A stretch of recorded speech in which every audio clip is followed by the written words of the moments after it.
I love Timmy Pat. I loved Timothy. I love the second episode for Lucy.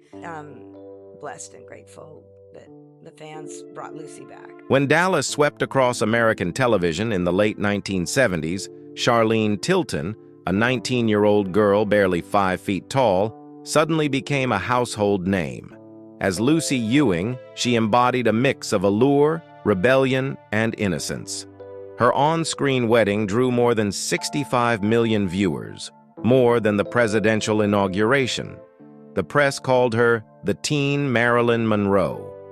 The whole world saw Charlene Tilton, but no one really knew who she was. Behind the makeup and the spotlights was a child with no home, no father, and a mother battling schizophrenia. She had been left behind in the foster care system, slept in damp rooms, and carried a fear of being forgotten since the age of 5. Hollywood saw a rising star. Charlene only saw herself playing the role of someone loved. From a girl standing outside the gates of Warner Brothers, peering into a world she didn't belong to, she stepped through, not by luck, but by the survival instinct of someone with nothing left to lose. And that very journey, from darkness to light, from the stage to silence, made Charlene Tilton one of Hollywood's most remarkable figures, not for her beauty, but for her endurance. Charlene was born on December 1st, 1958, in San Diego. Her father disappeared before she ever saw his face. Her mother, Catherine Thacker, was an office secretary, a single woman in a time when America had little sympathy for single mothers. Then came schizophrenia, dragging her mother into delusions and violent breakdowns. When Charlene was 5, her mother was committed to a mental institution. The little girl was taken away, passed from one relative's home to another, like an unwanted parcel no one truly wanted to keep. There were times she was left on strangers' doorsteps with nothing but a trash bag of clothes. Nights when she slept in moldy rooms where rats crawled over her body. Charlene learned to stay silent because when she spoke, she was sent away again. She learned to smile because when she cried, no one came. That wasn't a childhood. It was training for survival. Yet amid those gray memories, one image kept her believing in something better. One afternoon, the hospital allowed her mother out for 2 days. They went to see The Sound of Music. Charlene held her mother's hand and watched the light from the screen reflect across her face. And in that moment, she understood happiness. The music, the images, the light planted a seed in her. A dream to one day stand before a camera and tell her own story. But life never stayed kind for long. The next visits to her mother were filled with tears. Charlene saw her restrained in a straitjacket, curled up on a filthy floor. All she could whisper was, "I promise to be good. I promise I'll make you feel better." That promise stayed with her forever. It turned into endurance, into a hunger to succeed, not to prove anything to the world, but to believe that her pain had meaning. From that moment on, Charlene didn't dream of fame. She dreamed of having a place to belong. Every morning, she passed the Warner Brothers studio gates on her way to school and stopped to look through the iron fence at the people living the dream she could only imagine. No father, no mother, no money. But one thing no one could take from her, the belief that if no one opened the door, she would find her own way in. And she did. But that journey was not for the faint of heart. It was a long, grueling road of stubbornness, exhaustion, and the rare blessing of being born with a heart that refused to give up. When she entered her teenage years, Charlene left the temporary homes behind to support herself. With no family and no money, she rented a tiny room in Hollywood, just big enough for a folding bed, a hot plate, and a squeaky fan. Each month, she had to work 2 jobs just to pay the rent, selling tickets at the Egyptian Theater on Hollywood Boulevard by day and folding clothes at a store across the street by night. She earned $190 an hour, barely enough for instant noodles, soap, and a bus ticket to school.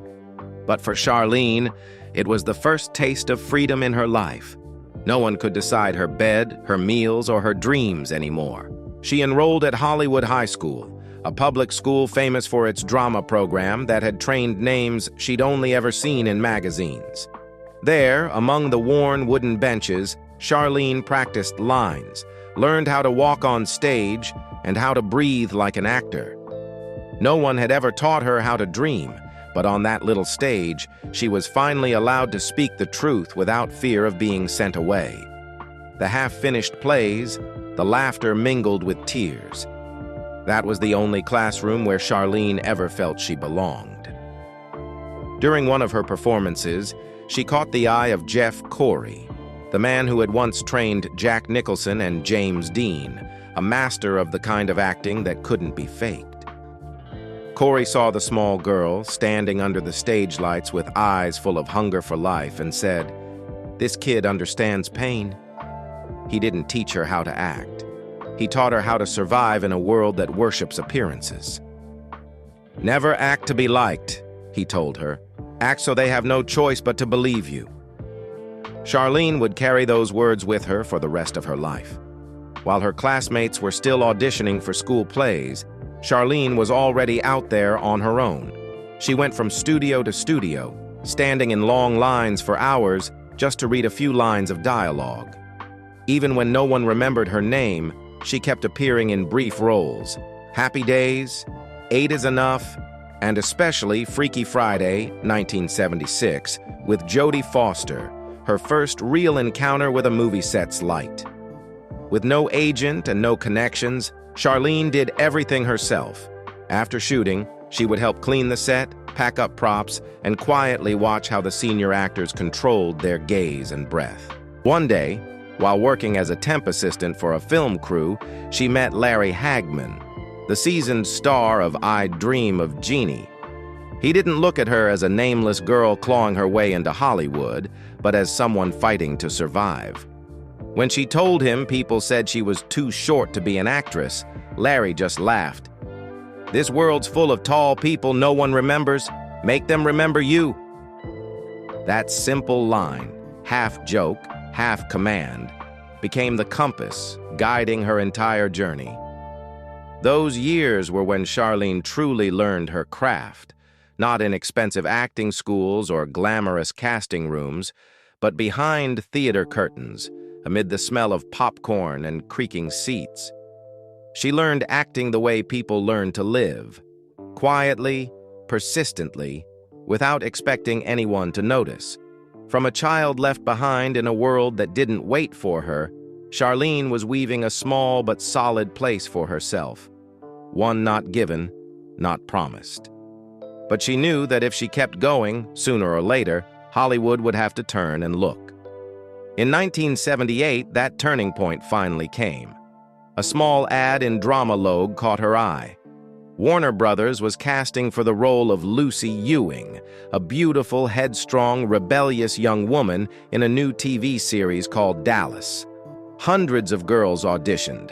No one paid attention to Charlene. She was shorter than the Hollywood standard, had no agent, no stage resume, just a crumpled script and eyes burning with determination. But when she walked into the casting room and read a few lines, the room fell silent. She wasn't playing Lucy.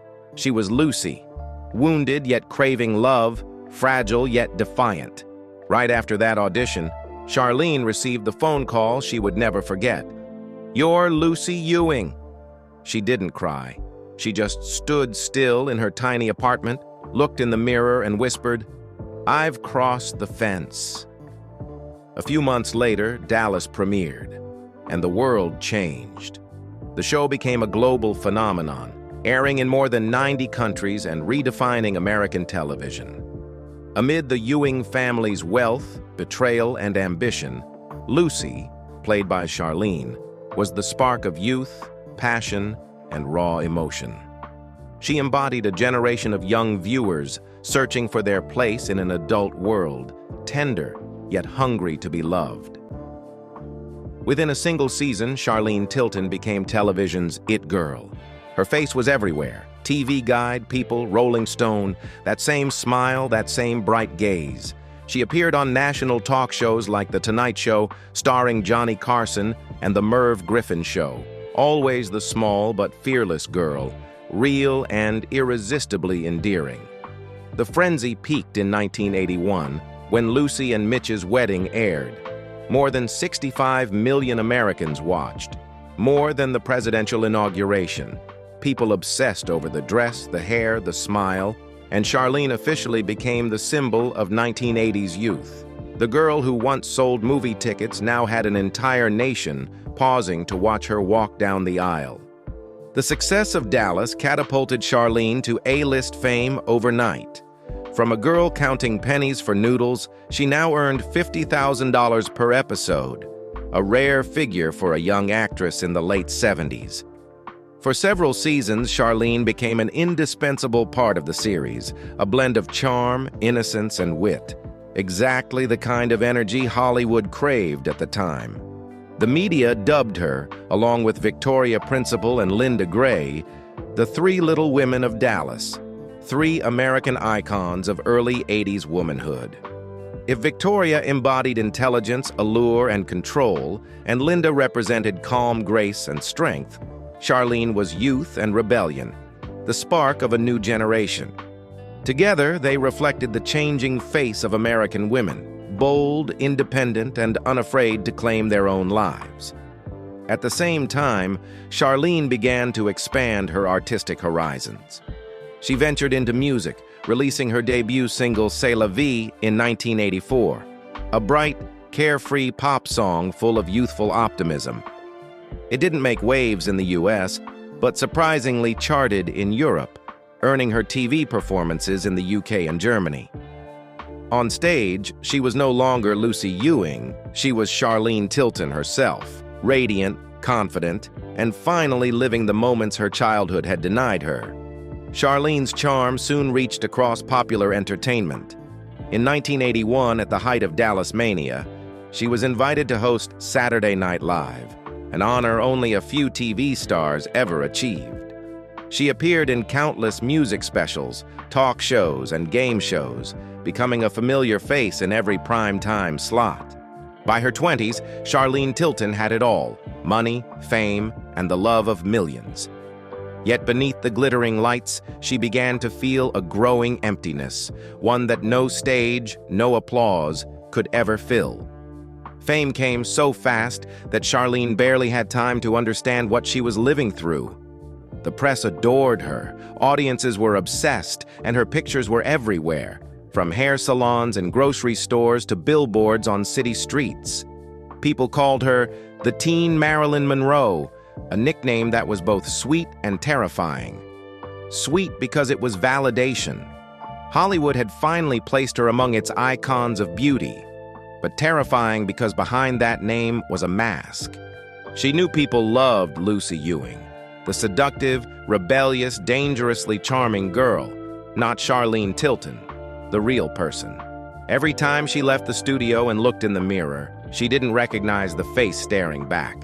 On set, she had a crew, co-stars, and hundreds of eyes following her. But when the lights went off, there was only silence. Charlene once said, "I knew I was living the dream, but I never believed I deserved it." A simple sentence, yet it revealed everything about her state of mind. A woman who had been handed everything, but had never learned how to believe she deserved to keep it. That sense of impermanence became an obsession. She feared the day she would be replaced, the day audiences would stop loving Lucy, the day Hollywood would turn its back. As it always did with young faces who shone too brightly too soon. In interviews, Charlene always smiled, told funny stories, and avoided talking about the past. But close friends recalled how she would often sit alone in her dressing room for hours afterward, silent, staring out at the empty lot behind the studio. The nickname, the teen Marilyn Monroe, which sounded like a compliment, only deepened her loneliness. Because like Monroe, Charlene began to understand that sometimes the brightest light exists only to hide the darkness behind it. And unless she found a way to hold on to herself amid that storm, her own dream would eventually consume her. That was the beginning of a long inner struggle, when Charlene had to learn how to exist in a world that only saw the surface and forgot there was a real human being beneath the makeup, still trying to breathe. After Dallas ended, Charlene was no longer the star of primetime television, but she kept working, quietly and steadfastly, the same way she had started. She appeared in small, independent films like Edge of Nowhere and Step Away from the Stone, modest projects that allowed her to explore complex characters, from single mothers to lost women searching for themselves. Though these films never made headlines, Charlene considered that period her time of real acting, when she performed not for fame, but for love of the craft itself. Alongside acting, she hosted various entertainment and game shows, bringing a lively, humorous, and down-to-earth energy, a stark contrast to the glamorous Lucy Ewing image. For Charlene, the stage remained the safest place to be, whether under the lights of a small local TV station or before a crowd at a charity event. By the 2000s, she began appearing in reality shows, from Reality Obsession to Dancing on Ice, 2012. In her 50s, Charlene surprised audiences with her energy, always laughing, always self-deprecating. Though she didn't win, she won people's hearts with her warmth, honesty, and refusal to fake anything. A rare trait in an industry built on illusion. Fans called her the keeper of the Dallas spirit, a symbol of that golden era who still lived simply and kindly. No longer chasing the spotlight, Charlene returned to television for guest roles in American series, appearing just enough for viewers to recognize her, but never clinging to fame. At the same time, she began exploring directing and teaching acting in community programs, helping young people, those with disabilities, or anyone who had faced hardship rediscover confidence through performance. It was through this work that she connected with Actors for Autism, an organization supporting people on the autism spectrum through acting and theater. She didn't come there as a star, but as someone who knew what it felt like to be isolated, misjudged, and misunderstood. She taught them how to use emotion, how to speak, how to believe in their own worth, not for the audience, but for themselves. In that small space, Charlene rediscovered what Hollywood had once taken from her, the true purpose of art, not to be famous, but to heal. She once said during a talk, "Back then, I acted to be loved. Now I act to help others believe they deserve to be loved too." From a child once abandoned in her own childhood to a woman teaching others how to believe in themselves, Charlene Tilton's journey is not the story of a star, but of a soul that learned how to rise, again and again. When Charlene taught children with autism how to express their real emotions, she often told them, "There was a time when I didn't know which role to play, the strong one or the weak one." That sentence recalled a chapter of her life she rarely spoke about, her relationship with country singer Johnny Lee, the man behind the hit song Lookin' for Love. In the early 1980s, Charlene was already a household name from Dallas, while Johnny was the voice that had captured America's heart. They met at a Warner Brothers party, a night filled with bright lights, laughter, and the sound of country music. Amid the glittering crowd of stars, Johnny noticed a small girl sitting quietly in the corner, smiling softly. And Charlene, in that glamorous Hollywood world, was drawn to the man who spoke more through his eyes than his words, simple, genuine, and kind. Their relationship began like a tender country song, a city girl and a southern singer, both carrying invisible scars. Johnny had been through a painful divorce, while Charlene still lived with the old fear of abandonment that had shadowed her since childhood. Together, they found a rare sense of comfort, a feeling of being seen, being heard. Johnny would visit the Dallas set after filming, bringing her wildflowers and his guitar.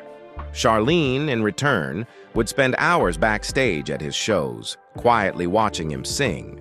In 1982, they married in a private ceremony in Texas, far from the press. To the public, it was a fairy tale union, a beloved TV star and a celebrated country singer. They seemed made for each other, both lively, funny, and deeply passionate about their art. Charlene once said, "When I was with Johnny, I felt like I finally had a real family." A year later, their daughter, Cherish Lee, was born. And for a while, life seemed to find its rhythm. But as with so many relationships lived under the spotlight, the glamour soon turned into pressure. Johnny was constantly on the road for his tours, while Charlene was trapped in the relentless schedule of Dallas and other TV projects. They rarely stayed in the same place for more than a few days. The more famous they became, the farther apart they grew. Charlene began to feel left behind, while Johnny, unaccustomed to Hollywood's pace, withdrew into silence. She later admitted in an interview, "We truly loved each other, but we didn't know how to live together. I kept trying to make everything perfect, as if being better would make him stay. But deep down, I was still that little girl afraid of being left." Small cracks began to widen, conflicting schedules, jealousy, the clash between two very different worlds. Johnny turned to alcohol to cope with the pressure, while Charlene sank into loneliness after each long day of filming. The marriage lasted only 2 years, and in 1984 they quietly divorced. There was no public drama, no accusations, just two exhausted people standing across from each other, admitting that love alone wasn't enough to hold them together. After the divorce, Charlene devoted herself completely to raising Cherish, her only child. She became both mother and father, juggling her acting career while facing the stigma that still clung to divorced women in Hollywood. Sometimes she brought her daughter to the set. Other times she left her with neighbors so she could go to auditions. But those years of struggle transformed Charlene, making her calmer, stronger, and more grounded than ever before.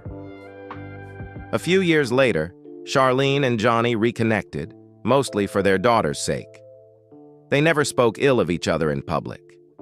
When Cherish grew up and followed her father's musical path, Charlene said, "Johnny and I didn't succeed in marriage, but we did something right. We brought a child into the world with a heart full of love." That short marriage, only 2 years long, left a deep mark on Charlene's life. It taught her not just about love, but about letting go. Letting go of fear, of dependency, and learning to stand on her own. From there began a long journey of rediscovery, no longer as Lucy Ewing, no longer as someone's wife, but as Charlene Tilton, a woman who had lost everything once, yet still found the courage to love again. After her divorce from Johnny Lee, Charlene didn't rush into another relationship. She devoted all her time to her young daughter and her work, keeping herself busy so she wouldn't have time to think about what she had lost. But as if by fate, music once again brought another man into her life. In 1985, at a charity concert in Los Angeles, Charlene met Dominic Allen, a Scottish singer, songwriter, and actor who had performed with Liberace and possessed a voice powerful enough to quiet an entire room. If Johnny had made her fall in love through a sense of safety, Dominic reached her through connection. Both were artists. Both knew what it meant to live between light and shadow. When they talked, words were almost unnecessary. A look was enough. Charlene later said, "Dominic had a way of making me believe that the past doesn't define the future. He never asked how much I'd been hurt. He only asked how much I wanted to be happy." They married that same year in a small ceremony, and this time Charlene truly believed she had found her life partner. Dominic was gentle, attentive to her daughter Cherish, as if she were his own, and always encouraged Charlene to return to the stage. During their early years together, they lived like two artists in sync, creating, performing, dreaming of a family free of cracks. But the life of two performers is rarely peaceful. Charlene was still a familiar television face, while Dominic was busy touring across Europe.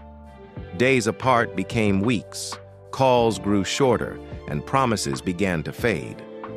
As Dominic's career took flight, Charlene once again felt left behind.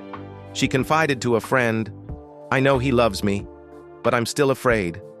Afraid that one day I'll see the back of the man I love walking away." They tried to save the marriage, went to counseling, took a few months off to travel through Europe, but the distance had already taken root in their hearts. By 1992, after 7 years together, they quietly divorced. No bitterness, no scandal, just two people who had once loved each other but no longer spoke the same language. That second marriage made Charlene wiser. She no longer sought someone to fill her emptiness, but learned to live with it. She focused on acting, on her daughter, and on herself, something she had never truly done before. Dominic continued to speak of Charlene with respect. In one interview, he said, "She's a woman whose heart is bigger than her fame." And when Charlene was asked about her 2 failed marriages, she smiled and replied, "I didn't lose husbands. I just learned 2 more ways to understand love." From those heartbreaks, Charlene entered a new chapter of her life, quieter, deeper, and truer to herself than ever before. No longer chasing Hollywood's blinding lights, she began seeking a gentler glow, the light of kindness and compassion. And it was on that journey that she would meet Cheddy Hart, the man who would finally bring her the peace she had been searching for her entire life. By the 1990s, the spotlight had dimmed, and Charlene began to feel the silence Hollywood reserves for those who have been loved for too long. The cameras that once followed her every move on the Dallas set now turned toward newer, younger faces, more in tune with the times. Roles became fewer, her paychecks smaller, and at every audition, she heard the same familiar phrase, "We're looking for someone new." It was during this period that Charlene fell into depression. With no clear place left in the industry and 2 failed marriages behind her, she felt forgotten by the world. Some mornings, she couldn't get out of bed. She avoided her phone and stopped reading the news. On many days, the only conversation she had was when she called her daughter to ask what she'd eaten. In a later interview, Charlene confessed, "I used to look in the mirror and not recognize the woman staring back. She looked tired, scared, and completely lost." Around the same time, her mother's health began to deteriorate. Age had caught up with her, and she now needed constant care. Charlene turned down acting offers, devoting all her time to her mother. In those days, their small apartment became the entirety of her world. One woman who had once protected her through hardship, and one daughter who had once vowed to make her proud. Charlene was no longer a TV star. She was simply a daughter cooking soup, changing bandages, and softly singing her mother to sleep. Work slowed, money ran low, but she never left her mother's side, not even for a day. When her mother's condition worsened, Charlene said, "For the first time in years, I had a reason to wake up every morning because someone needed me, not because an audience was waiting." It was during what seemed like her darkest season that she relearned the oldest truth she had once forgotten. We don't live by fame. We live by love. After her mother's passing, Charlene faced a long silence. But this time, she didn't collapse.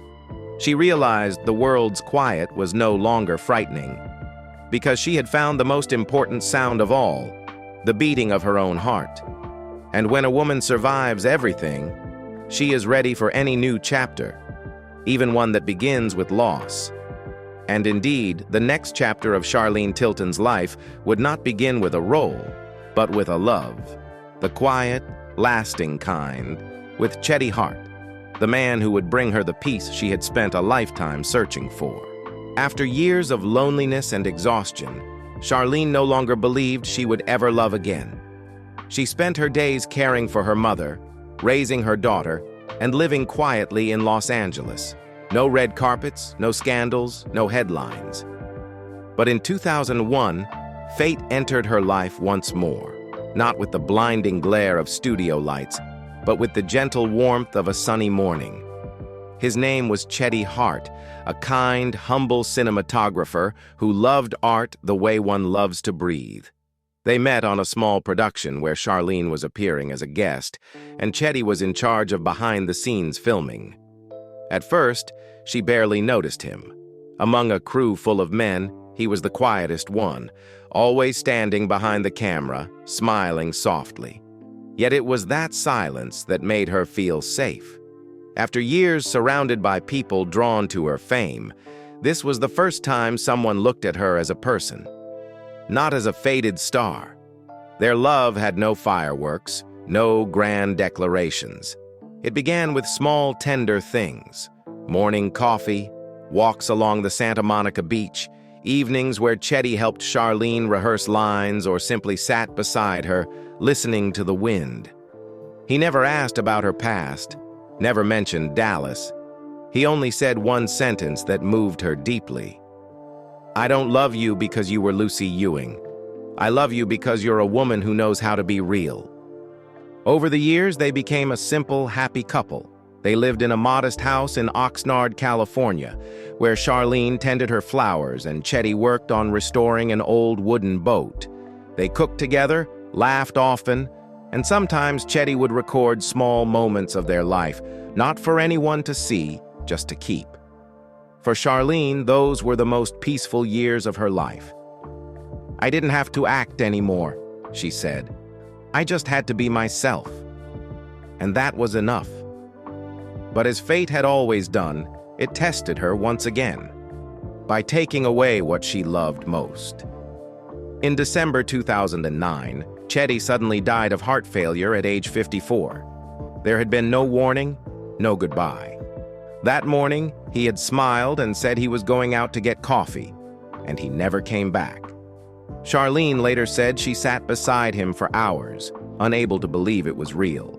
The house turned cold. Every object around her seemed meaningless. "It felt like the world stopped," she said, "and the rest of me went with him." The months that followed were dark and heavy. She stopped working, withdrew from the public, and lived in seclusion. Friends took turns staying with her, afraid she might harm herself. "I survived a homeless childhood and the loneliness of fame," Charlene admitted. "But losing Cheddy, I didn't know how to survive that." Then one morning, while cleaning the house, she found a video Cheddy had once filmed. The two of them laughing together by the ocean, sunlight glinting off the water, her hair blowing in the wind. He turned to the camera and said, "If one day I'm not here anymore, just keep smiling, because I want to see you happy, wherever I am." She broke down in tears. But this time, the tears weren't only for pain, they were a promise. From that day on, Charlene slowly returned to life. She went back to work, appeared at charity events, taught acting to children with autism, and spoke about loss with a calm grace few could imagine. In a 2012 interview, she smiled and said, "I used to think life had taken too much from me, but now I know it was only teaching me to cherish what's left." Her love for Cheddy Hart was not just the final chapter of her life. It was the key to her healing. From an abandoned child, to a lost Hollywood star, to a woman who found peace after everything, Charlene Tilton had completed a journey few could ever believe possible. And perhaps if Cheddy is watching from somewhere, he's smiling, because the woman he loved has finally learned how to live happily, even when she's standing alone. After losing Cheddy, Charlene was no longer the television star who once captivated America. She had become a woman who had walked through the darkness and chosen to stay behind to light the way for others. She began performing monologues, not on grand stages or talk shows, but in small rooms where the audience sat close enough to see her eyes. In these intimate performances, Charlene spoke about her abandoned childhood, the years she spent in foster care, and the nights haunted by the feeling that no one needed me. But she didn't tell her story to complain. She told it so that others would know they're not alone. Charlene's performances had no polished scripts, only truth. She laughed as she recalled a childhood packed in a trash bag, choked up when speaking of her mother, and smiled when reading letters from children in shelters who wrote to thank her, saying that, "Maybe our lives can change too." On screen, Charlene kept working, but she no longer chased fame. She accepted small, heartfelt roles, films centered on family and faith. In Heaven Sent, 2023, she played an older woman helping lost souls find their way home, a role that seemed written just for her. The part was small, with few lines, yet every time she appeared, audiences felt something real, the calm presence of someone who had survived the storm. Beyond acting, Charlene began collaborating with her daughter, Cherish Lee, now a country singer based in Nashville. Together, they created an indie project that told stories through music, where a mother's pain became lyrics and a daughter's voice became the echo of continuity. They performed in small cafes, not for glamour, but to share genuine emotion. For Charlene, it was the most beautiful reward of motherhood. We don't need big stages. We just need to sing together. Time had transformed her from a television darling into a symbol of resilience and healing. Today, Charlene lives in California, in a small, sunlit house with a flower garden and a gravel path. Every morning, she makes coffee, opens the window, and writes a few lines of gratitude in her journal, a ritual that keeps her grounded after all she's lost. "I write to remind myself that I'm still here," she said, "and there's still so much to be thankful for." She no longer seeks the spotlight, but light still finds her, softer and truer than before. Charlene continues volunteering for children in the foster care system, the very world she once came from. "I don't go there as a star," she said in an interview. "I go as someone who's been there, to show those kids that they can step into the light too." In 2024, Charlene Tilton released her memoir, From Hollywood to Heaven, a journey full of scars, written not with glamour, but with memory and gratitude. The book opens with the image of her 5-year-old self, clutching a plastic bag filled with all her belongings, standing in the hallway of a foster home, unsure who would come for her. It ends with a woman in her 60s sitting in a small California garden, her hands covered in soil, her heart at peace. Charlene didn't write to be praised. She wrote to speak to the child she once was, the frightened girl who thought she wasn't worthy of love, who watched the world through the hospital window where her mother sat bound in a straitjacket. She wrote about growing up without a father, about a mother lost to schizophrenia, about nights spent listening to the rain in temporary rooms with no one to hold her. But her voice carried no bitterness. It was gentle, sorrowful, and luminous with faith, as if she had traveled far enough to understand that pain, sometimes, is what saves us. Amid the pages, Charlene looked back at the glory of Dallas, the world that once worshipped her and then devoured her. "I once lived the dream of millions," she admitted, "but I never believed I deserved it. Fame came too soon, love too late, and happiness, when it appeared, flickered like a stage light fading after the final scene. Yet through every word, one feels a quiet miracle. She wasn't writing to lament. She was writing to forgive her childhood, her mother, the men who hurt her, and herself, the woman who had been too afraid to love. In the final chapters, Charlene wrote about the death of Cheddy Hart, the only man who ever made her feel loved without needing to pretend. "When he left," she wrote, "I thought I'd lost everything, but he actually left me the most precious thing: peace." After tragedy, she chose to live again, helping children in foster care, teaching acting to those with autism, and finding new meaning in sharing her story. "I used to wait for someone to save me," Charlene wrote in the final chapter. "But in the end, the one who saved me was myself." A simple sentence, but it carries the soul of the entire book. From Hollywood to Heaven isn't a journey from stardom to religion. It's a journey from noise to stillness, from admiration to self-love. It's a story about falling to the bottom, touching the deepest loneliness, and realizing that heaven isn't somewhere far away. It's inside the heart of the one who learns to forgive. Now there is no more Lucy Ewing. There is only Charlene Tilton, the woman who was once abandoned, once adored by the world, and who has finally chosen to live simply, gently, in her small, sunlit house with a garden and a gratitude journal by her window. She no longer needs to be seen, because she is enough. Enough to live, enough to love, and enough to be thankful for everything life once took away. In the more than 4 decades since Dallas ended, Charlene Tilton has remained remembered not just for her role, but for the way she stepped out of the spotlight with her dignity and her heart intact.